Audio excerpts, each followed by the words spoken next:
Welcome back to What Arty Noobs with General Disturbance. This is a Jagdpanzer 38T Hetzer. It's the Tier 4 German tank destroyer.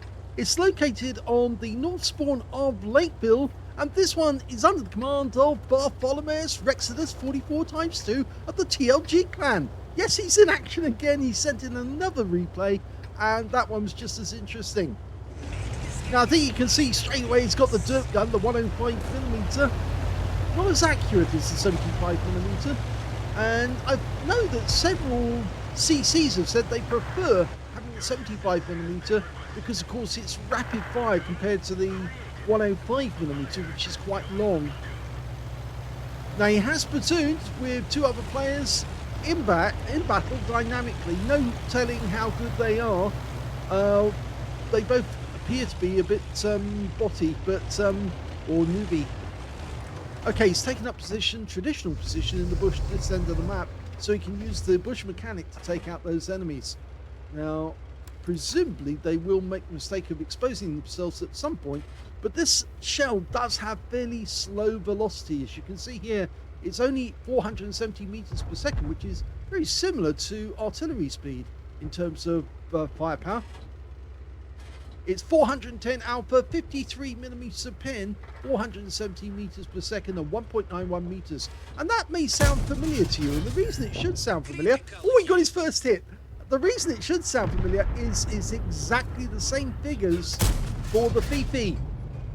Yep, it's the same, basically the same gun. Not quite, it's actually slightly different, but anyway, it's got the same figures, and he's got another hit this time on the, is that the P2640, the Italian heavy tank. I know it says it's a medium, but the Italians regarded that tank as actually a heavy. If you don't believe me, watch Cone of Arc. He actually does a program on tanks, and he said the Italians called it a heavy tank, even though it sat there with rivets in it, because they couldn't weld it together. Oh, that was a good one. That was falling down over the rise to hit the turret. This is nice farming, actually, very accurate, and he is getting good hits. It sounds like he's got skill as his driver or his commander. He did critical hit. He's lobbing the shells over at the enemy. There's no Arty in this game, which is why he can use this position and not worry, but that Stug is being a bit of a nuisance. Tier 4 game with only Tier 4 in it, I think. Our team has gone to the town, but they're sitting on the outskirts. Okay, Stug. Oh, that's a penetrating shot. 384, low roll, but it is a pen. That would have hit the frontal armor and just carved its way through. The whole front of the vehicle be speckled with little bits of explosive that went off. Okay, we've got a target we can hit. Oh, he pulled back fast. You see, he's angled anyway, that guy, but the fact is that he angled in such a way that he'd be cutting across the field of fire, so it makes you more difficult to actually lob a shell at the enemy and get it to hit the target because the target's moving. That was a really good one, and that's got him his first kill. Now, aim slightly to the right. I think that... Oh, no, that one worked. And it was a pen. 345. Low roll again. I think, yes, that must have hit the side armor on the vehicle, and he probably aimed at that point trying to get the shell, trying to get the if the guy was going to pull back, it would still hit the front of the vehicle. Okay, he's going for the turret. No, that one, I think because he couldn't see the target, it was starting to... Yes, he's firing 2-pounders at us, that Matilda. I think, yes, he lost the target, so it went to the long aim, which is into the distance. If you can't see the target, it's as if you're aiming at infinity. Go for it again. Nice! That's a bit of revenge. 327. That looks like another penetrating round. Matilda's popping up again, but this guy Yes! Another kill. 2 kills now. There's no need for him to move forward. The bad thing about the Hetzer, or Jagdpanzer Acton Dicey, is that it's only got a 20-degree arc, and it's 5 degrees one side, 15 degrees the other. It's also got a very slow reverse, only 11 kilometers per second, and 42 forward speed, so it can be vulnerable. And the traverse is not good either, so you need to really do most of your action at long distance.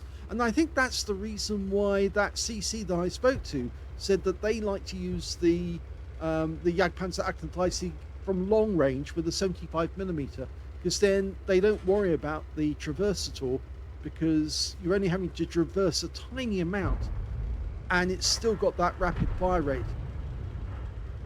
Okay, Matilda popping up again. We're 2 down on the enemy, and one of them is approaching our cap area. The M8A1 is taking fire though, and he's gone down to the Su-85B, but unfortunately the Su-85B was side on to the enemy coming out of the town, and he's been taken out as well, which means now there's only 3 left in our team. 2 of the enemy are coming in from the town, which means he has to change position. The Lux and the T6 medium can cover the bottleneck. We have to go to the one of the positions that enables us to shoot at the enemy as they're coming in. There's 2 routes of coming in. You can either come in via the lake road, or you come in along the tree line. If you come in along the tree line, you can be sniped at from this position, but you need to see the targets, and we've got nobody spotting for us except ourselves. Now, we've only got 260 meters view range, which is dreadful. There you go. Oh, well, we've got a damaged engine now. And General Manstein had a word about the engines, because he wanted diesel engines, not the petrol ones. He ordered to change to diesel after they actually produced some. If you've ever seen a Hetzer and gone up close to it and personal, in fact, I've been fondling my Hetzer at the tank museum. I like to do an extensive walk around the Hetzer to actually, or vehicles, tanks, to actually get a feel for how thick they are, how good they are. You can check over the welding, and the welding on German tanks is normally absolutely perfect, and it is fairly good on the Hetzer compared to a T-34, which is dreadful. It's almost like they've shoved 2 pieces of metal together and somebody's put a bit of welding on it, a tiny bit, just to fit the thing together. German tanks do have superb welding, especially the Panther. The Panther's got fabulous welding. Okay, so the other one did come in by the other direction, so he's come in by the road and he's in the cap. And there you go. Now 3 targets. I go for the Valentine first, but he did take out the Stug. Now Valentine, just aim for the gun shield. That's it. Lovely, beautiful shot. 2 kills, 4 kills now in total, but 2 good kills. And now the Largo has decided to go up the valley, and I'm not sure our other guys actually realised that they've got the enemy behind them. I hope they do look at their mini-map and see that, yeah, the Largo's making his way up the valley. But you have to give BertholomaeusRexodus the credit for putting up a solid defense of the cap area and getting 2 kills with 2 shots. And of course, remember, he was using HE rounds, which are dirt cheap, which means his figure's going to look very good at the end of the game. Now, Mr. Largo, where are you? There you are. Okay, stop. Let's settle. Oh, good shot, and another pen. Yes, that was through his buttocks, not his butter. Okay, only one left to go, 9 hit points. You could ram him and take him out. I don't think you're going to be allowed to take the kill, because I'm pretty sure one of these guys wants it instead. The Largo's now chasing the Lux, which is hilarious. I hope we don't have to go up the valley, because it's not that good. The ground is very soggy, and it does slow these vehicles down tremendously. I don't know if you've taken a Hetzer up the valley. It's pretty poor. I feel like breaking out the Benny Hill music right now.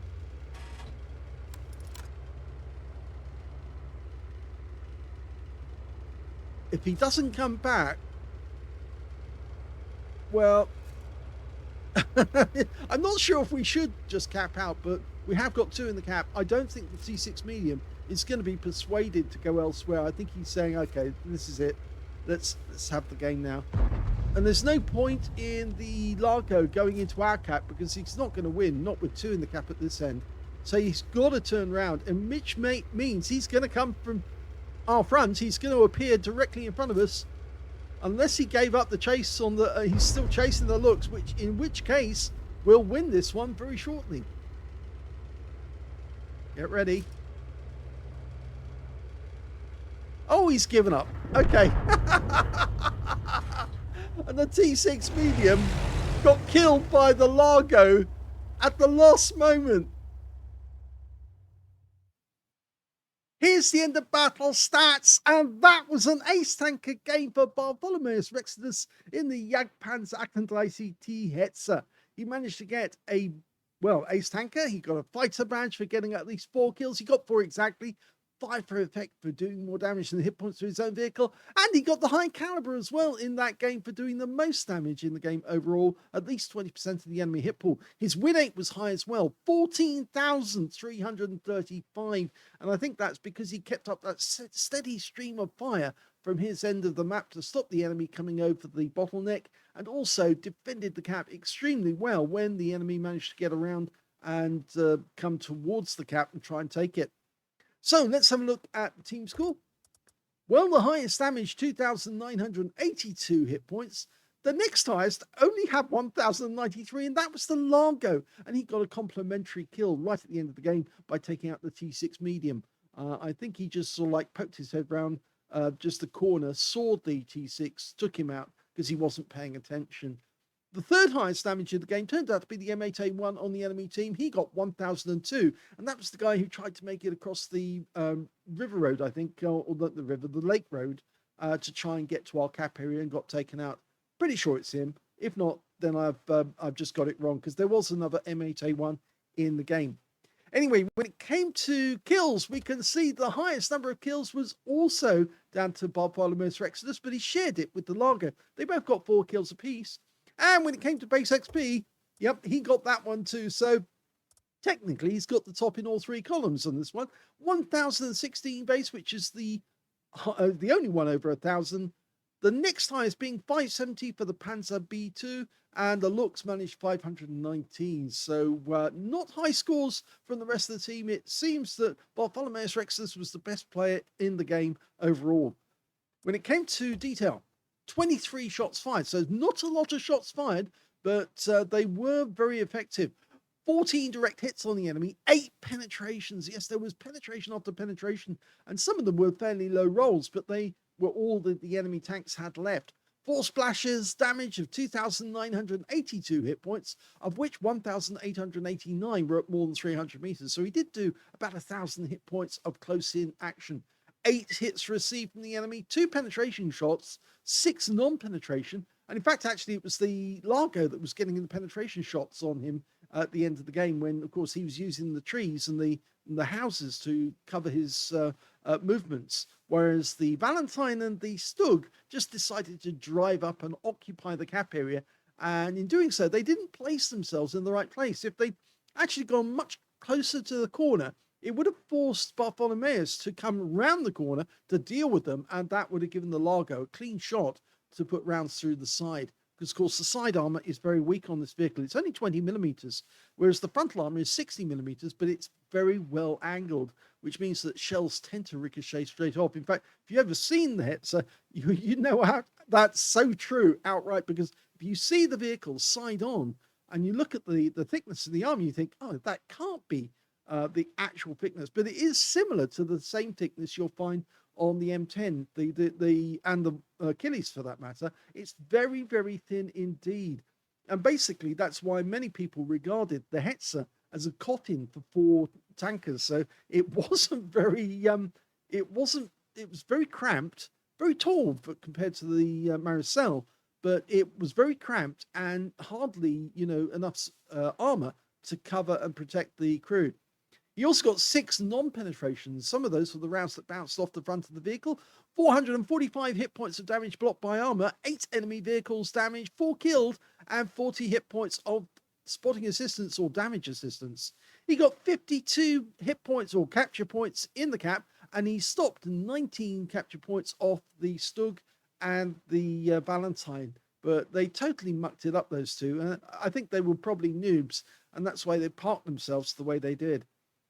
On a premium account, he actually made a small loss, 1,413 credits from the game. Yes, he did use some heat rounds as well to get the extra damage. I think one of the rounds that actually hit the side of the T6 medium that was trying to come through the bottleneck, I think that might have been a heat round, but can't be absolutely certain. It did look a different color. He also got 3,871 experience points. So, all in all, he had a very successful day, that one. 2 ace tankers with high calibers. This one, and of course the M10 RBFM. So, if you enjoyed that replay, please give it a like, do subscribe to our channel, leave a little comment down below because it feeds the algorithm, and thank you for watching.